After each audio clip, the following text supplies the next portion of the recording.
The next person we're going to be having talk is Diane, and the reason I asked Diane to speak with us is because she is a former nurse, and she'll tell you kind of her story, but she was talking about going with what your passion is.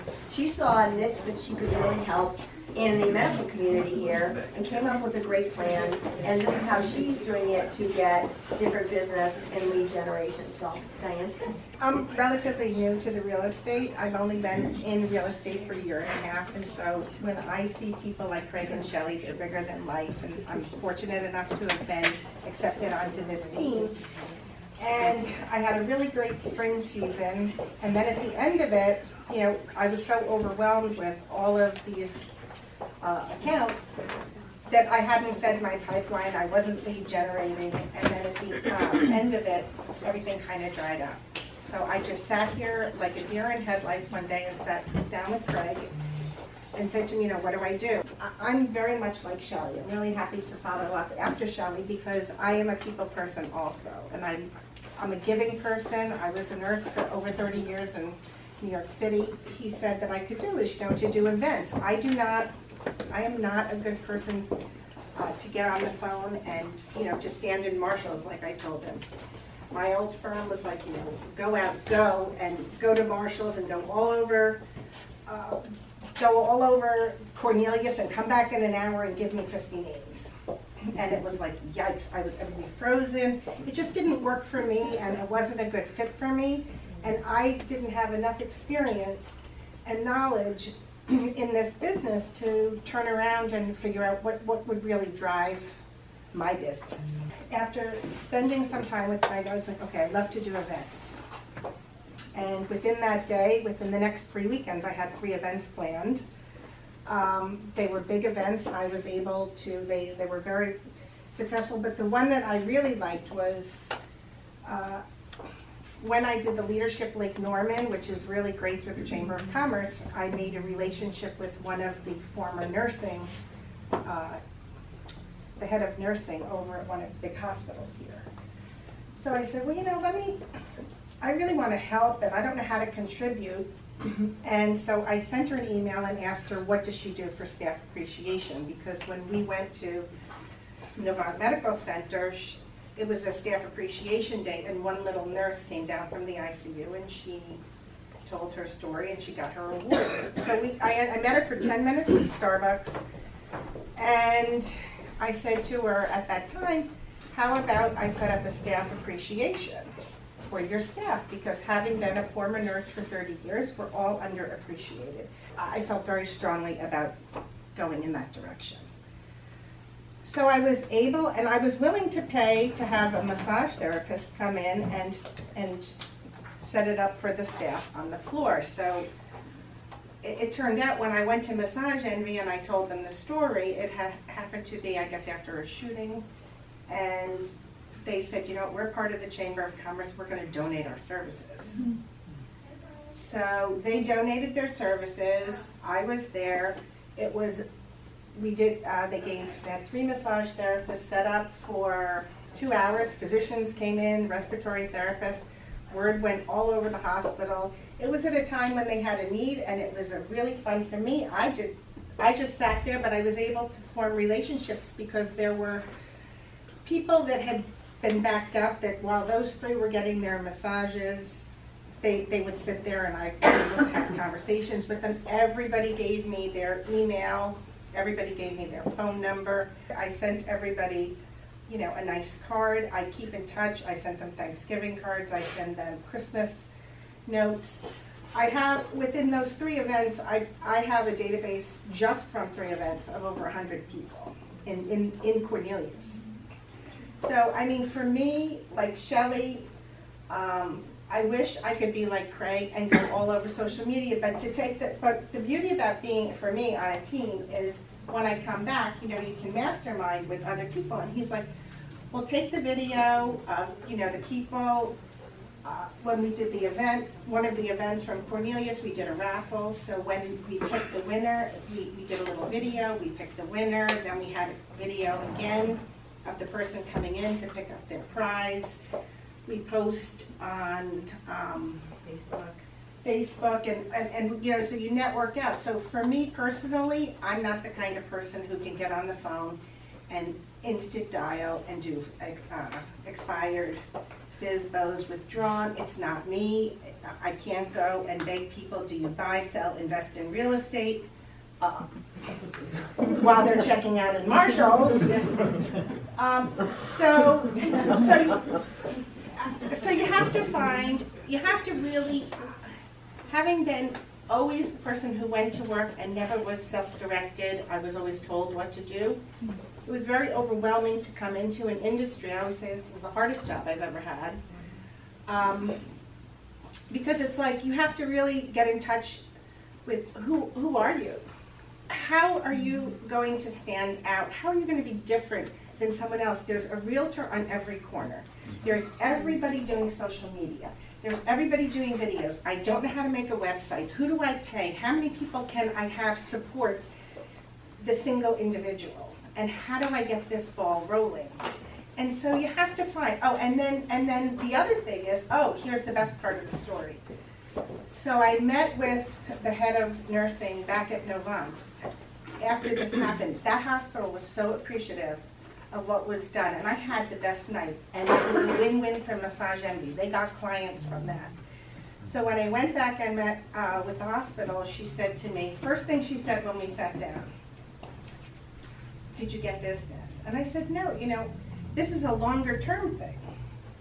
I'm not gonna get business from one time, even though she's listing her house and she says, if the person that she thinks is gonna buy it doesn't do it, she will give me her listing. So that's just how funny these kinds of things work. But she's like, Diane, what can we do to help you?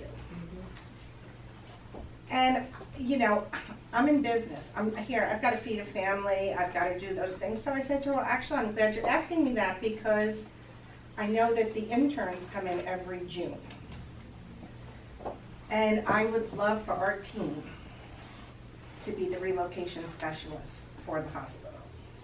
You know, when I did another event, and the last thing that I want to say is, don't ever think that somebody that you're going to meet. The first person, when I set up the first event that I did with Wendy, it was at the Freedom Boat Club. The first person that came over before we even started was walking his dog, and he's like, I'm a property manager. And I'm like, oh, that's the last person I want to meet.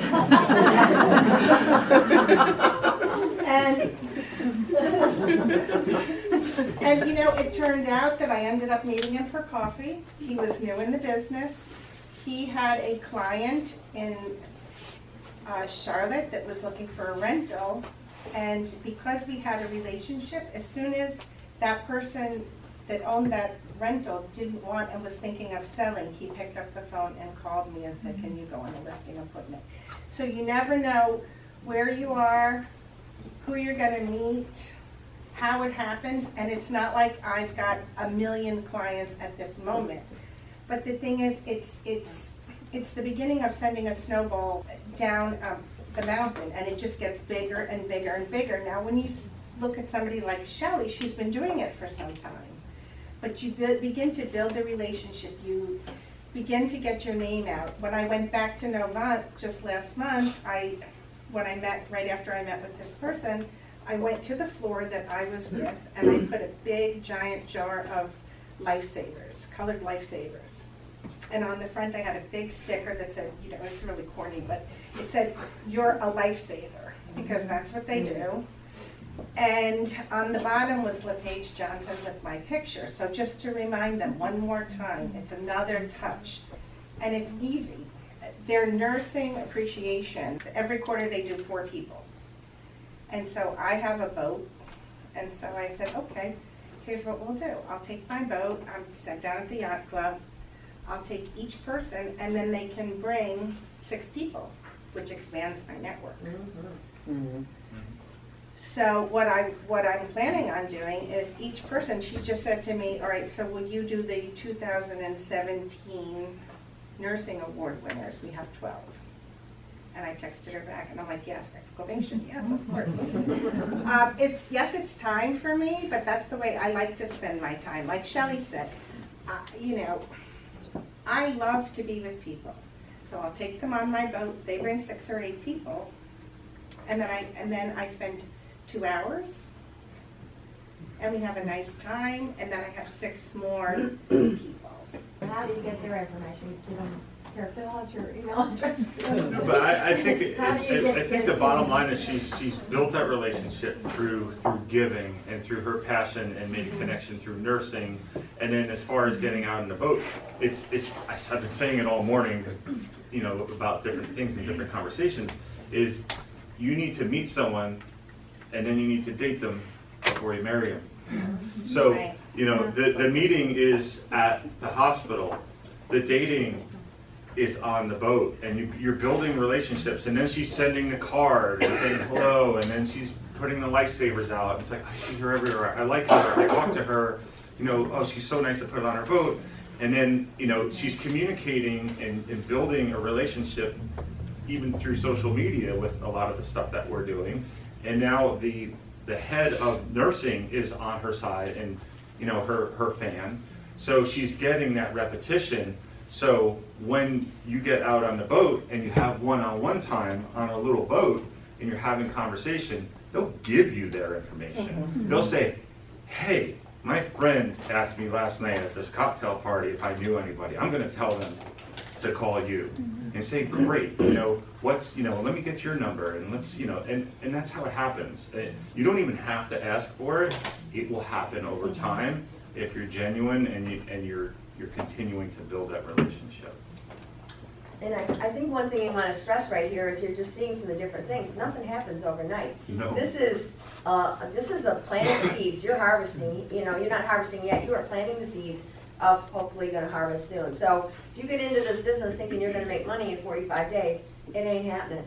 You need to be prepared for building your business and building up these different pipelines so that you can have it on a steady flow. And that's why we talk about having 3 different pots or 3 different mediums that you're doing. And again, finding what's your niche. And she's passionate about that. And the fact that she got 100 names in that short period and built credibility because of how she genuinely gave of herself. That's a big thing. Genuine. They're not just names, they know who she is. They know who she is. And she also had branding at the site when you were doing that. You had a poster there too. So they saw that, you know, they knew there was an agenda, but it's subtle. And actually, when somebody was getting a massage, they're like, I think somebody that was getting their background was just like, why is a real estate company giving the hospital massages? And I'm like, well, I'm from the real estate company, and the reason is because I was a nurse for 30 years. There's no agenda because that's her passion. She knows how hard those nurses work, and that's what she said to me when we sat down. I said, what do you like to do? Tell me a little bit about like what you've done in the past and what you know and what you started going down the path of, you know, I'd love to do something with nursing, and I met, you know, the head of nursing at the chamber meeting, and, you know, I said, well, ask to help her. Like, you know, you have this passion, you want to help these people, you know how hard they work, they're unappreciated. You're telling me your path right here. So it's a matter of sometimes just hearing yourself and having someone crack you open and talking about it, and you have a lot more in you than you think you do sometimes. And if you're doing something for the right reason, the massage envy people, or when people hear why you're doing something, even though I was willing to say, I'll pay for it and how much of the cost, they're like, you know what, no, we'll get this cleared and we'll pick it up. And that's a great point. You know, there's lots of people, especially if you're doing something good and it's something from the heart. If you ask other people to help you and you tell them why you're doing it, they're like, oh, I'll do that, because it's a win-win for them, and it allows them to do something good as well. So you'd be surprised at how many people will jump on a good wagon if you kind of create something. They just need a leader, and Diane was the leader in making that happen. Without her leadership and guiding and putting all those pieces together with the head of nursing and putting the event together and coming up with the awards and going to Massage Envy. And by the way, she made those relationships as well. They feel obligated to her because she got the business out of nowhere. And they did good. I mean, there's so many good things that go on if you're willing to direct it. You just gotta do it and do it without an agenda.